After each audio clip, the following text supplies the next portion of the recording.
प्रिय छात्र छात्राओं, मेरी तरफ से आपको सभी को अभिनंदन। आज हम चर्चा करेंगे नेक्स्ट टॉपिक मानव भूगोल का विषय क्षेत्र।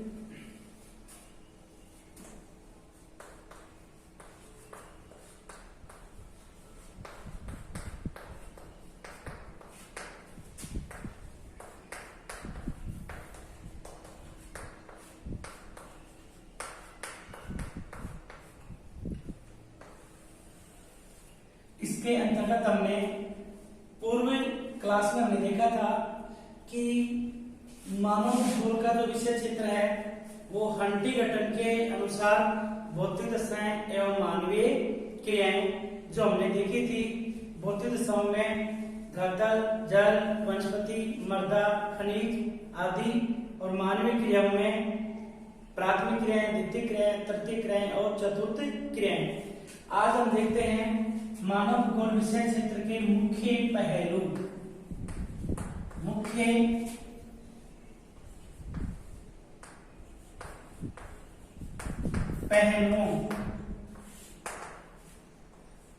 मानव भूगोल के मुख्य पहलुओं, जिनके अंतर्गत सबसे पहले हम देखें जनसंख्या।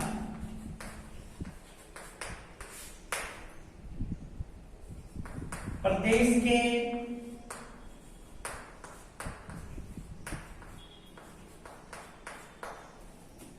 प्राकृतिक संसाधन, सांस्कृतिक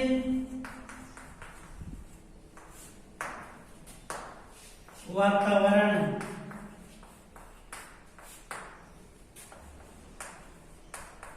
कालिक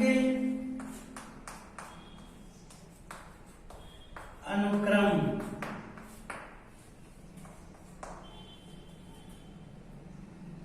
नियोजन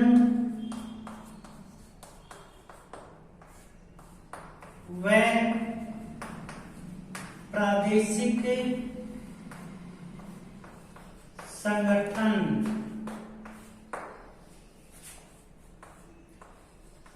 अन्य प्रदेशों के साथ संबंध। देखिए, मानव भूगोल के जो विषय क्षेत्र के मुख्य जो पहलू हैं उनमें पहला जो बिंदु है वो कौन सा है? जनसंख्या। क्यों? क्योंकि मानव भूगोल के अंतर्गत जनसंख्या से संबंधित अध्ययन किया जाता है। जनसंख्या से संबंधित अध्ययन हम करेंगे जैसे मानव जनसंख्या का वितरण है, लिंगानुपात है, आयु वर्ग है, संरचना है, व्यवसायिक अनुपात है। इन सभी का अध्ययन हम किस में अध्ययन करते हैं? जनसंख्या के संदर्भ में, जिनको हम जनसंख्या के अनेक पहलू कह सकते हैं या जनसंख्या की संरचना कह सकते हैं। इन सब का अध्ययन मानव भूगोल में किया जाता है। उसके बाद दूसरा जो मुख्य पहलू देखते हैं वो है प्रदेश के प्राकृतिक संसाधन। प्रदेश के प्राकृतिक संसाधन, किसी क्षेत्र प्रदेश में अनेक प्रकार के प्राकृतिक संसाधन पाए जाते हैं। जैसे हम बात करें, भूमि है, जल है, खनिज है, वन है, ये सब प्राकृतिक संसाधन कहलाते हैं। और ये प्राकृतिक संसाधनों से ही मानव अपनी जो क्रियाएं संपन्न करता है या सांस्कृतिक भूदृश्यों का निर्माण करता है, उनमें इन प्राकृतिक संसाधनों की बहुत उपयोगिता होती है। इसीलिए मानव भूगोल में हमें प्रदेश के प्राकृतिक संसाधनों का अध्ययन करना चाहिए। तीसरा जो बिंदु देखें वो है सांस्कृतिक वातावरण। क्या है? सांस्कृतिक वातावरण, यानी मानव जो समाज है उसकी जो संस्कृति है, अर्थात संस्कृति के अंतर्गत मानव का जो रहन सहन है, जीवन यापन करने के साधन है या परिवहन है, इन सभी तत्वों का अध्ययन किसमें किया जाता है? सांस्कृतिक वातावरण के अंतर्गत किया जाता है। इसीलिए और ये सब अपन ये कह सकते हैं कि सांस्कृतिक तत्व मानव और पर्यावरण के अंतर संबंध को प्रकट करते हैं। सांस्कृतिक जो वातावरण है वो मानव एवं पर्यावरण के अंतर संबंध को प्रकट करता है और उसी का अध्ययन किसमें किया जाता है, मानव भूगोल में। इसीलिए मानव भूगोल का जो विषय क्षेत्र है उसका ये भी एक मुख्य पहलू है। इसके बाद अपन देखें कालिक अनुक्रमण। कालिक अनुक्रमण अर्थात मानव एवं पर्यावरण के संबंध स्थिर नहीं है। मानव और समाज के जो पर्यावरण, मानव व पर्यावरण के जो संबंध है वो स्थिर नहीं है, अर्थात समय के अनुसार इनमें परिवर्तन होता है और परिवर्तन के लिए गत्यात्मक प्रवृत्ति या लोचपूर्णता होना अति आवश्यक है। यदि मानव और पर्यावरण के मध्य जो संबंध है उनमें जो परिवर्तन होता है उसके लिए गत्यात्मक एवं लोचपूर्णता की प्रवृत्ति होना अति आवश्यक है, जिसे हम कालिक अनुक्रमण कहते हैं और इसका अध्ययन भी मानव भूगोल में किया जाता है, इसलिए ये भी इसका एक मुख्य पहलू है। नियोजन और प्रादेशिक संगठन। नियोजन का अर्थ होता है कि किसी भी कार्य को हम व्यवस्थित रूप से यदि अपन वहां उपलब्ध संसाधन के अनुसार यदि कार्य करें तो अपन उसको अपन कह सकते हैं नियोजन। जैसे किसी प्रदेश में पाए जाने वाले संसाधन वहां उन लोगों को समान रूप से उनका उपयोग किया जा रहा है या समान रूप से उनका वितरण है या नहीं है, या इन संसाधनों के अनुकूल ही वहां पर जो क्रियाएं संपन्न की जानी चाहिए, तो अपन उसको कह सकते हैं नियोजन व प्रादेशिक संगठन। फिर अपन देखें अन्य प्रदेशों के साथ संबंध। देखिए मानव अनेक प्रकार से संबंध स्थापित करता है और उन संबंधों में चाहे अपन कहें सामाजिक,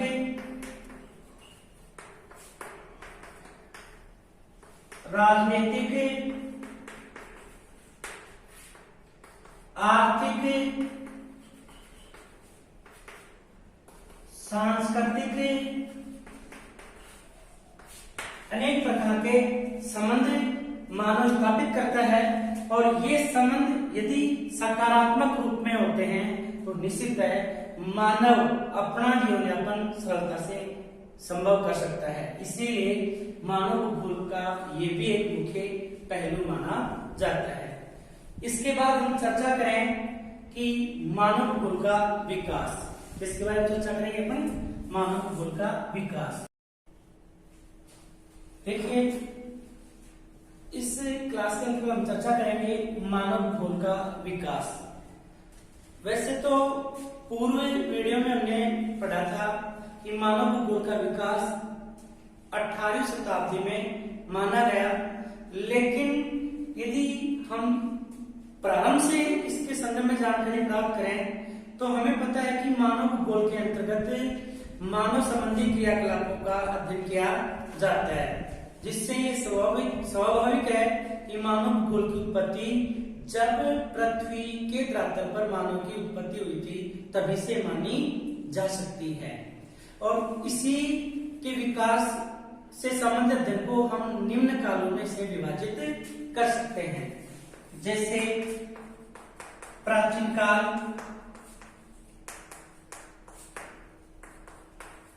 मध्यकाल,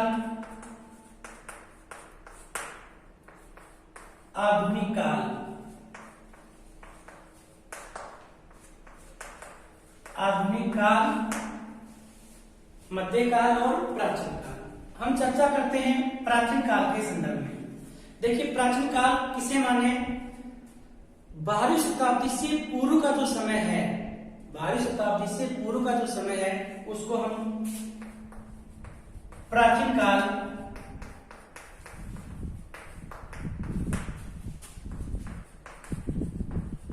पूर्व का समय,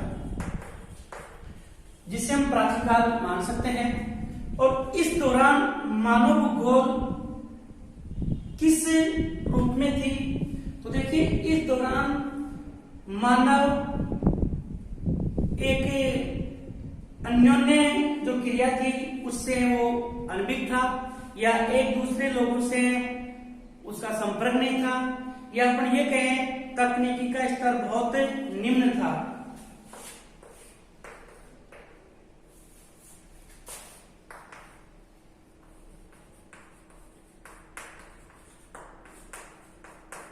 अन्योन्य क्रिया का निम्न स्तर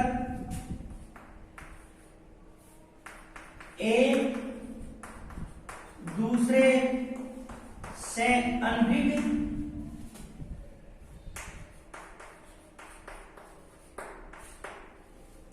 और तीसरा प्रकार है तकनीकी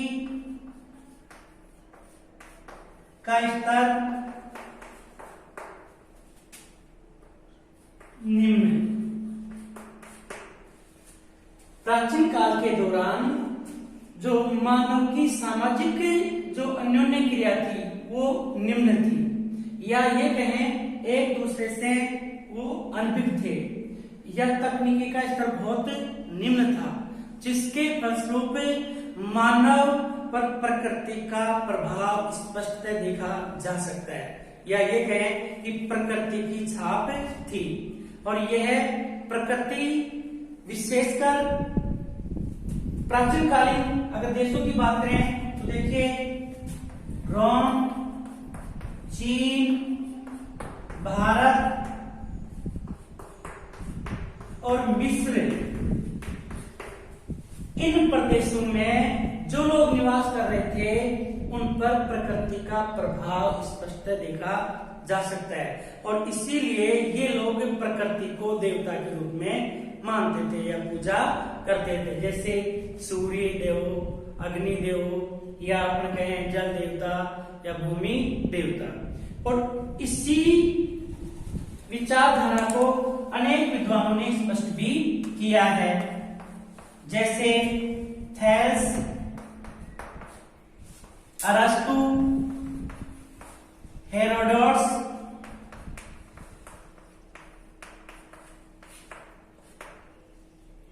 हिकेटियस,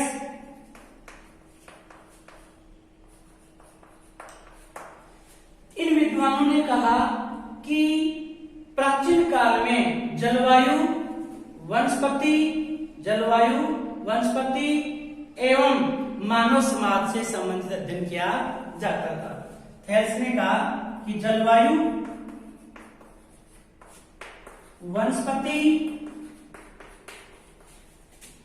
व मानव समाज का अध्ययन किया जाता था। अरस्तु ने भी प्राकृतिक प्रभाव को माना और उन्होंने बताया कि शीत प्रदेशों में रहने वाले जो लोग हैं वो बहादुर एवं साहसी, लेकिन चिंतन करने में वो कमजोर होते हैं, जबकि इसके प्रति उष्ण प्रदेशों में रहने वाले लोग आलस्य या अपन कहें सुस्त, लेकिन वो अधिक चिंतनशील होते हैं। इस प्रकार हम मान सकते हैं कि अरस्तु ने भी प्राकृतिक वातावरण का प्रभाव मानवीय लोगों पर माना। हेरोडोटस ने बताया कि घुमकर जो प्रजातियां हैं एवं जो कृषि है उस पर जलवायु का या प्राकृतिक वातावरण का प्रभाव पड़ता है। हिकेटियस ने बताया कि विश्व में उपलब्ध जो भौगोलिक ज्ञान है, विश्व में उपलब्ध भौगोलिक ज्ञान, उसको उन्होंने एकत्रित किया, इसीलिए हिकेटियस को भूगोल का जनक कहते हैं। इसीलिए हिकेटियस को भूगोल का जनक कहते हैं।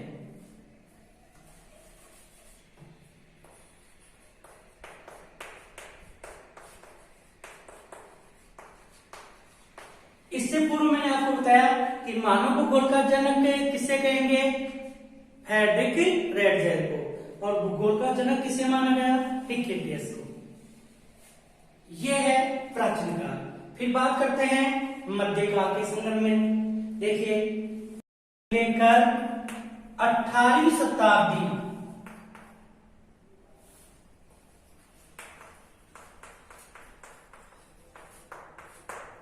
जो समय है उसको मध्यकाल में शामिल किया जाता है। और इस दौरान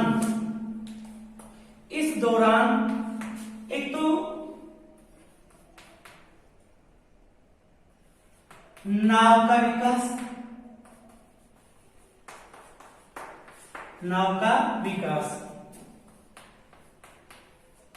तकनीकी का स्तर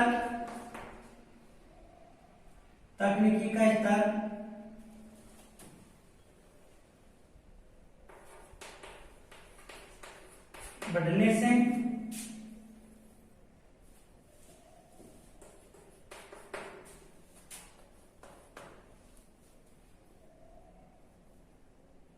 और अन्वेषण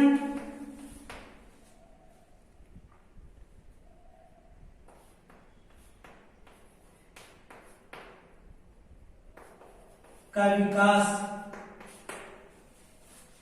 देखिए 12वीं से लेकर 18वीं शताब्दी के दौरान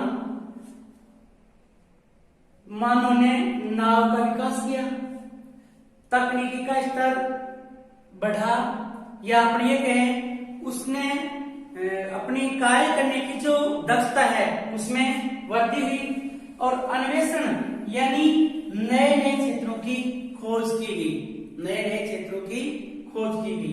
क्यों की गई? क्योंकि उसका मुख्य उद्देश्य था या तो व्यापार करना या साम्राज्य में